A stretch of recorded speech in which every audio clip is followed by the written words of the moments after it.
Subscribe now and press the bell icon. Never miss an update. नमस्कार साथियों, स्वागत करता हूं सभी का इस YouTube चैनल पर। साथियों, NCERT 11th साइकोलॉजी की टेस्ट सीरीज में आज आपके लिए टेस्ट 4 लेकर आए हैं। इसमें आपको 10 इम्पोर्टेंट बिल्कुल यूनिक क्वेश्चन देखने को मिलने वाले हैं। बहुत ही नए प्रश्न यहाँ पर आपको देखने को मिलेंगे साथियों। तो शानदार, आप बिल्कुल कमेंट करके ज़रूर जाएं कि आपको ये प्रश्न कैसे लगे और इसमें से कितने प्रश्न आपको बिल्कुल नए लगे। तो मित्रों, बिल्कुल 10 ही प्रश्न करके जाना, क्योंकि 10 ही प्रश्न आपके एग्ज़ाम के लिए बहुत ही महत्वपूर्ण हैं। तो चलिए शुरू करते हैं इस वीडियो को। और साथियों, कमेंट करके ज़रूर जाएं कि जितने प्रश्न आपके सही होते हैं। प्रश्न नंबर 1 आता है मित्रों। प्रथम प्रश्न है, चिंतन की विशेषता नहीं है। तो जो विशेषता चिंतन की नहीं है उसको देखिएगा। चिंतन लक्ष्य निर्देशित होता है। चिंतन में विचारों का संगठन होता है। चिंतन एक आंतरिक मानसिक प्रक्रिया है। और चिंतन हमारे पूर्व ज्ञान की अपेक्षा नवीन ज्ञान पर निर्भर करता है। तो साथियों, प्रश्न को समझिए, डायरेक्टली आंसर मत दीजिए। एक बार प्रश्न को समझिए। ये वो क्वेश्चन नहीं है जिसे आप रटते हो, नहीं, ये समझने वाली चीज़ है मित्रों। समझकर आंसर दीजिए। और आपका राइट आंसर है चौथा विकल्प। चिंतन हमारे पूर्व ज्ञान की अपेक्षा नवीन ज्ञान पर निर्भर करता है। ये चिंतन की विशेषता नहीं है। क्यों? क्योंकि चिंतन हमारे पूर्व ज्ञान पर ही निर्भर करता है। जो हमारा पुराना ज्ञान है उस पर आधारित ही चिंतन करते हैं। इसलिए मित्रों, यहाँ पर ये जो चौथा विकल्प है ये गलत है और यहाँ पर ये ही पूछा है। बाकी जो 3 विशेषताएं हैं ये बिल्कुल राइट है कि चिंतन लक्ष्य निर्देशित भी होता है, चिंतन में विचारों का संगठन भी होता है और चिंतन एक आंतरिक मानसिक प्रक्रिया भी है। मतलब ये तीनों तो राइट है। राइट आपसे पूछा नहीं है, यूँ पूछा है कि नहीं है, तो ये चौथा नहीं है। प्रश्न नंबर 2 देखेंगे मित्रों। दूसरा प्रश्न है, चिंतन के 2 प्रमुख आधारभूत तत्व मानसिक प्रतिमा और संप्रत्यय में चिंतन करते समय प्रथम किसके माध्यम से सोचते हैं? संप्रत्यय के माध्यम से, मानसिक प्रतिमा के माध्यम से, दोनों के माध्यम से एक साथ, और इनमें से कोई नहीं। साथियों, इस एक क्वेश्चन से आपके 2 क्वेश्चन क्लियर होते हैं। कैसे? देखिए कि आपको ये पता चल गया कि चिंतन के कितने प्रमुख तत्व होते हैं। तो आपका राइट आंसर रहेगा 2 प्रमुख तत्व होते हैं। कौन कौन से? एक तो है मानसिक प्रतिमा और एक है संप्रत्यय। अब यहाँ पर जब आप चिंतन करते हो तो सबसे पहले आप मानसिक प्रतिमा के माध्यम से सोचते हो। जिस मानसिक प्रतिमा का मतलब है जो पूर्व धारणा आपने किसी चीज़ के प्रति बना रखी है। फिर उसके बाद में आपके अंदर संप्रत्यय विकसित होता है साथियों। मतलब आपका दूसरा विकल्प यहाँ पर सही है। क्लियर है सभी के? प्रश्न नंबर 2 में दूसरा विकल्प सही है। नेक्स्ट प्रश्न नंबर 3 देखेंगे मित्रों। तीसरा प्रश्न है, सभी बिल्लियों के 4 पैर होते हैं, मेरे भी 4 पैर है, अतः मैं भी एक बिल्ली हूँ। चूहिया द्वारा तर्कना के कौन से स्वरूप को अपनाया गया? मतलब कोई एक चूहा है या चूहिया है, वो यूँ सोचती है कि यार बिल्ली के 4 पैर होते हैं, मेरे भी 4 पैर है, तो मैं भी एक बिल्ली हूँ। अब देखिए, चूहिया ने ये तर्कना की है, तो इसको आप क्या कहोगे? आगमनात्मक तर्कना, निगमनात्मक तर्कना, सादृश्यवादी तर्कना और अपसारी तर्कना। तो मित्रों, इसका जो राइट आंसर है वो रहेगा निगमनात्मक तर्कना।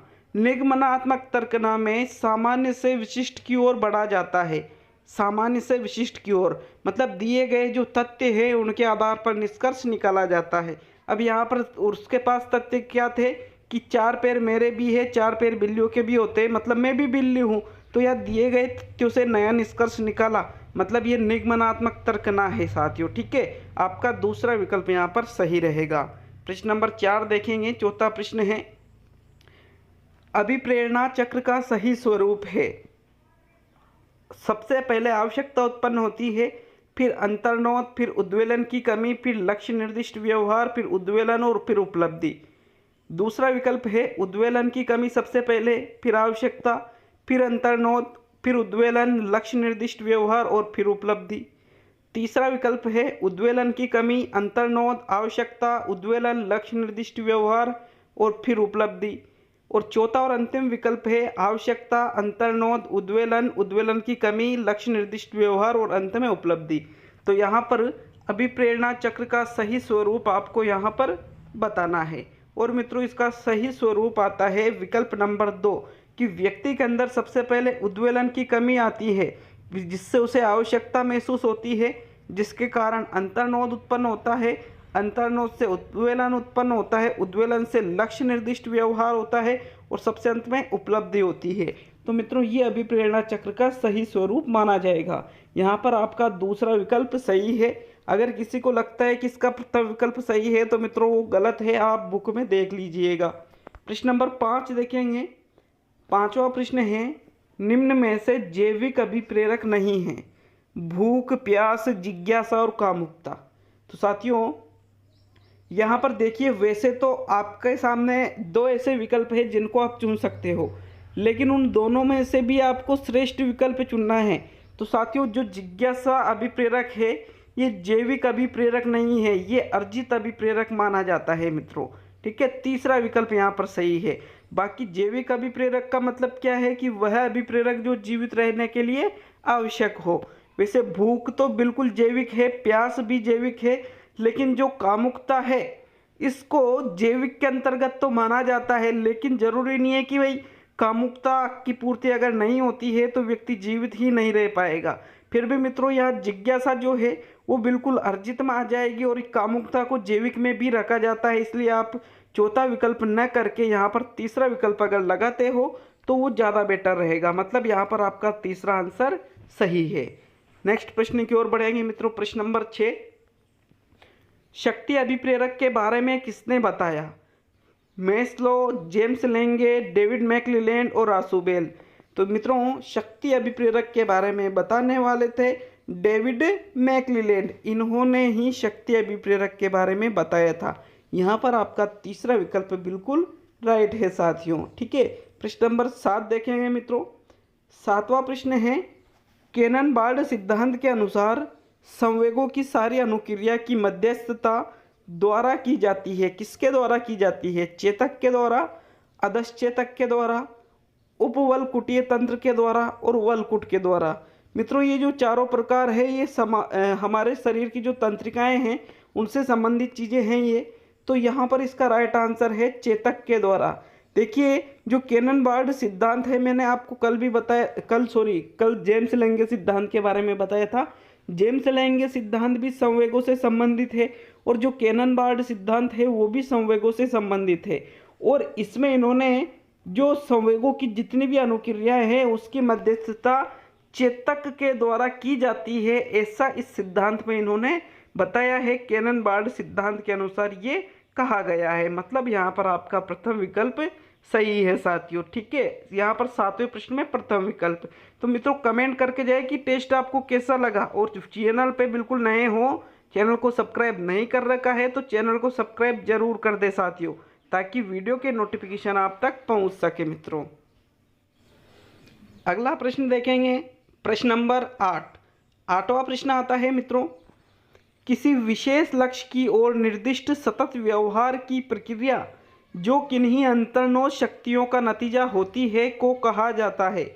आवश्यकता, उपलब्धि, अभिप्रेरणा और अवधान। तो मित्रों यहाँ पर इसका राइट आंसर आता है, एक बार आप समझिए कि कोई विशेष लक्ष्य की ओर निर्दिष्ट व्यवहार आप कर रहे हो लगातार किसी लक्ष्य को प्राप्त करने के लिए, और वो व्यवहार अंतर्नोद शक्तियों का नतीजा है, तो इसको कहा जाता है अभिप्रेरणा। क्या कहा जाता है मित्रों? अभिप्रेरणा ही इसको कहते हैं। अब देखिए अभिप्रेरणा की नॉर्मली परिभाषा आती है, उससे थोड़ी चेंज कर दी है ये परिभाषा। नॉर्मली अभिप्रेरणा की परिभाषा सभी को पता होती है, लेकिन यहाँ थोड़े घुमा दिया क्वेश्चन को और वही चीज़ है, और आप इसको गलत भी कर सकते थे, लेकिन अगर आपने अभिप्रेरणा किया है तो आपका बिल्कुल आंसर सही है मित्रों। तीसरा विकल्प यहाँ सही रहेगा। प्रश्न नंबर 9 देखेंगे। 9वां प्रश्न है, निम्न में से कौन सा संवेग विध्यात्मक संवेगों में नहीं आता है? भरोसा, हर्ष, आशावाद और भय। तो मित्रों देखिए विध्यात्मक संवेगों में कौन सा नहीं आता है, पहले आप ये बताइए फिर इसको समझेंगे। तो मित्रों यहाँ जो भय है ये विध्यात्मक संवेग में नहीं आता है, बल्कि ये द्वेषात्मक संवेगों के अंतर्गत आता है। द्वेषात्मक संवेग का मतलब होता है जो नकारात्मक संवेग होते हैं, और भय को नकारात्मक संवेग में रखा जाता है। बाकी जो आशावाद, भरोसा और हर्ष है ये विध्यात्मक संवेग के अंतर्गत आते हैं। विध्यात्मक संवेगों का मतलब है वह संवेग जो सकारात्मक होते हैं, जैसे भरोसा, हर्ष, आशावाद, प्रसन्नता, ये सभी सकारात्मक या विध्यात्मक संवेग कहलाते हैं मित्रों। तो आपका यहाँ पर चौथा विकल्प सही है। आज का अंतिम और 10वां प्रश्न देखेंगे मित्रों। 10वां प्रश्न है, नए अधिगम पर पूर्व अधिगम के प्रभाव को कहा जाता है। अधिगम अंतरण, अधिगम अशक्तता, अधिगम का पटार और उपयुक्त सभी। तो मित्रों इसका राइट आंसर आपको बताना है और साथियों इसका जो सही आंसर आता है वो है विकल्प नंबर 1। अधिगम अंतरण को ही अधिगम स्थानांतरण कहा जाता है। आप जब नए अधिगम ज्ञान अर्जित करते हो, नए अधिगम मतलब कुछ नया सीखते हो, तो यदि उस पर पूर्व अधिगम का प्रभाव पड़ रहा है, सकारात्मक भी पड़ सकता है और नकारात्मक भी पड़ सकता है, तो इसको ही अधिगम अंतरण के नाम से जाना जाता है। ट्रांसफर ऑफ लर्निंग भी आप इसको कह सकते हो। तो यहाँ पर प्रथम विकल्प सही है। साथियों कमेंट करके जाए जितने भी प्रश्न आपके सही होते हैं। अगर 10 में से 10 सही होते हैं तो मतलब नंबर 1 तैयारी आपकी चल रही है मित्रों। मिलते हैं अगले वीडियो में साथियों।